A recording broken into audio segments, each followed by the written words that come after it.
അല്ല നമുക്ക് മൊത്തത്തിലൊന്ന് പ്ലാൻ ചെയ്യണം. അതെ, കൃത്യമായ പ്ലാനിങ് ഇല്ലെങ്കിൽ നമ്മൾ പറഞ്ഞതൊന്നും നമുക്ക് നടപ്പിലാക്കാൻ കഴിയില്ല. ആളുകൾ നമ്മളെ പരിഹസിക്കും. ആകെ അലമ്പാവോ? സെലീമയ്ക്ക് നെഗറ്റീവ് അടിക്കല്ലേ. ഹലോ ഹലോ, നിങ്ങൾ ഇറങ്ങിയില്ലേ? ഷാദിയും മോളും 10 മണിക്ക് ബസ് സ്റ്റാൻഡിൽ ആ, എത്തും. അതിന് ഞാൻ പോകേണ്ട ഒരു കാര്യമില്ല. ഞാൻ വിളിച്ചു പറഞ്ഞിട്ടുണ്ട്, അവര് ചെന്നാ മതി. അതൊന്നും പറ്റൂല. നിങ്ങൾ ഉണ്ടാവുന്ന ധൈര്യത്തിലാ ഓര് വരുന്നത്. ഒന്ന് വേഗം ചെല്ലി. അല്ല, എനിക്ക് എന്റെ ഭാര്യയുടെ അനിയത്തിയും മകളും സ്റ്റാൻഡിലേക്ക് വരുന്നുണ്ട്. ഞാനൊന്ന് പോയിട്ട് പെട്ടെന്ന് വരാം. ആര് സായിദാത്തെ? എന്ത് പ്രശ്നം? ഓളെ മകളുടെ ഒരു അഡ്മിഷന് വേണ്ടിയിട്ട് ഒരു അറ്റസ്റ്റേഷന്റെ പ്രശ്നമുണ്ട്. എന്നാലേ നിങ്ങൾ പോയിട്ട് വരി, ഞങ്ങളവിടെ പോവാം. 2 മണിയാകുമ്പോഴത്തേന് അങ്ങാടി കണ്ടെത്താം. ആ, ആയിക്കോട്ടെ, ഞാൻ പെട്ടെന്ന് പോയിട്ട്. ഓക്കെ.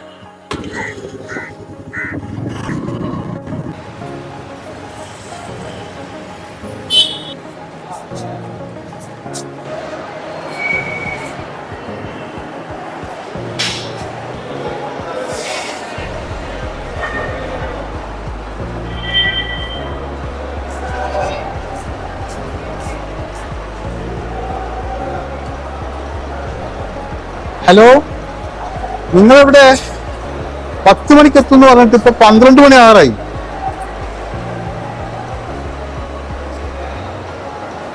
ആ ഭാഗത്തുനിന്നുള്ള ബസ്സുകളൊക്കെ സ്റ്റാൻഡിൽ വരുന്നുണ്ടല്ലോ.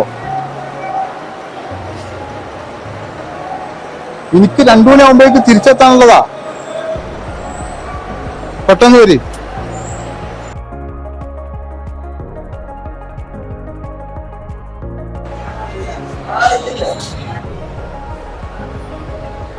ഇതിപ്പോ അവരാവശ്യത്തിന് ഞാൻ കാത്തിക്കേണ്ട അവസ്ഥ വന്നല്ലോ. ഹലോ, ഇന്നെനിക്ക് കുറച്ച് തിരക്കുകളുണ്ട്. വൈകുന്നേരം 5 മണിക്ക് ശേഷം കാണാം. ആ, ഓക്കെ, 5 മണിക്ക് ശേഷം ഒന്ന് വിളിച്ചോളൂ.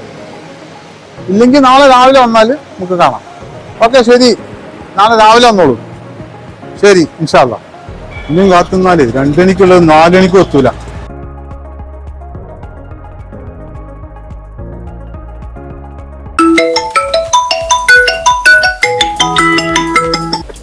ഹലോ, നിങ്ങൾ എന്ത് പണിയാ കാണിച്ചത്? ഒരെത്തിന് മുന്നേ നിങ്ങൾ തിരിച്ചു വന്നൂല്ലേ?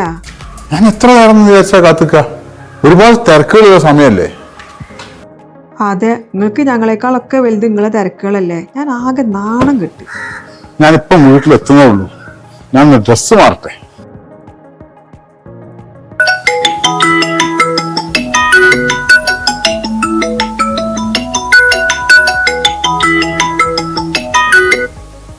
ഒരു 15 മിനിറ്റ് കൂടി നിൽക്കാൻ നിങ്ങൾക്ക് പറ്റിയില്ല?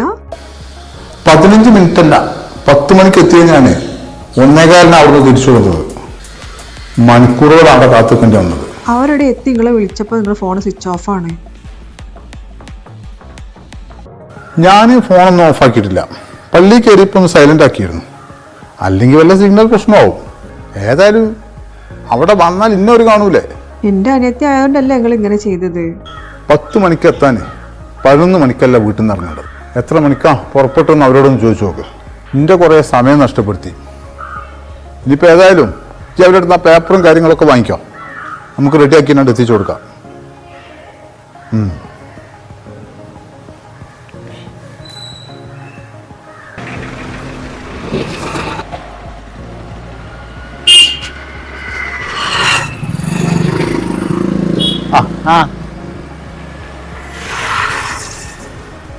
എന്തായി വിചാരിച്ച പോലെ ഒഴിവായില്ലല്ലേ?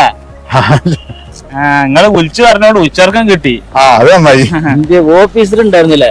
ആ, ഓഫീസൊക്കെ ഉണ്ടായിരുന്നു. അത് വിട്, നമുക്ക് നമ്മളെ കാര്യങ്ങൾ സെറ്റാക്കാം. നിങ്ങൾ രണ്ടാളും കൂടി നമ്മുടെ വാർഡില് ഡിഗ്രി പാസ്സായവരുടെ ഒരു ലിസ്റ്റ് തയ്യാറാക്കണം. എന്നിട്ട് അവരൊന്ന് വിളിച്ചു ചേർക്കണം. അതെന്തിനാ?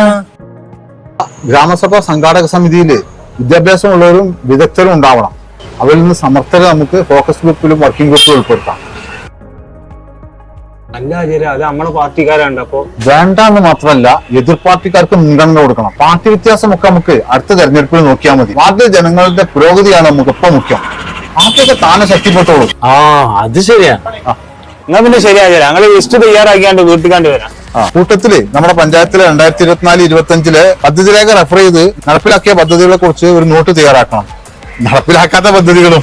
സലീമേ, ഈ നോട്ട്ബുക്ക് കയ്യിൽ വെച്ചോ. ഗ്രാമസഭയ്ക്ക് അറിയിപ്പ് കൈപ്പറ്റുന്ന എല്ലാവരെ കൊണ്ടും ഇതിൽ ഒപ്പിടിക്കാം.